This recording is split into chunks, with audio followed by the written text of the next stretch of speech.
There was an interesting story in the Hurriyet Daily News on February 18, titled Atatürk's Real Height Revealed by Turkish General Staff.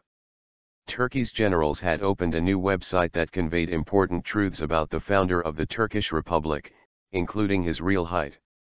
The father of the Turks was 5 feet 7 inches, 1.74 meters, tall, the site proudly noted, as opposed to previous reports that claimed his height was 5 feet 5 inches, 1.68 meters. This, as you might expect, raised some questioning, and giggling, in popular media such as Twitter. People asked why the Turkish military, an institution whose job must be national security rather than historical scrutiny, would claim to establish facts about a political leader who died some 75 years ago. Also, some wondered why the real height of that leader would be a matter of such importance. The answers to these questions were not that hard to find, though. First, unlike any other military in any democratic country, the Turkish military is extremely ideological, proudly subscribing to a doctrine called Kemalism, created partly by, and partly in the name of, Kemal Atatürk, Turkey's first president. Moreover, Kemalism is not just a political ideology, but also a cult of personality. That is why the Turkish Constitution, imposed in 1982 by a military junta, begins by praising Atatürk as the immortal leader and unrivaled hero. That is also why his statues and photos are present every public space, in an abundance that is overshadowed only by the presence of Kim Il-sung in North Korea. Furthermore, the Kemalist cult of personality venerates not only the genius of Atatürk, but also his physical features.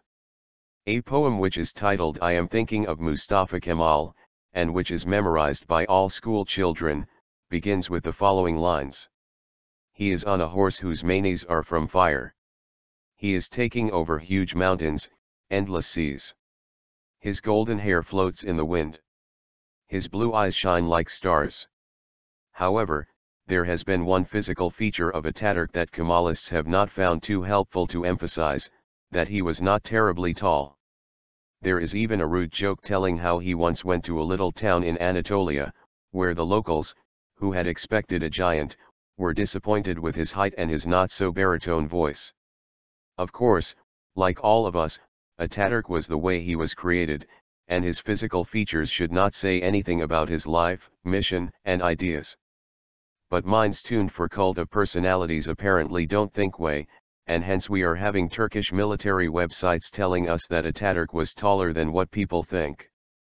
Now, the readers of this column are probably aware that I am quite critical of this Kemalist cult of personality. I have condemned it as irrational, infantilizing, and authoritarian. And I still stand by these criticisms. However, the more Turkey unfolds, the more I see that I should be a bit more lenient on the Kemalists on this issue for a simple reason: they are not the only one. Kurdish nationalists worship their own supreme leader, Abdullah Öcalan. Some religious conservative have recently begun to elevate Prime Minister Erdogan to similar heights. In all these camps, there is a tendency to have a super-strong leader who will be always followed and venerated, but never questioned and criticized. And herein lies, I believe, some of the roots of Turkey's ever-present liberalism deficit.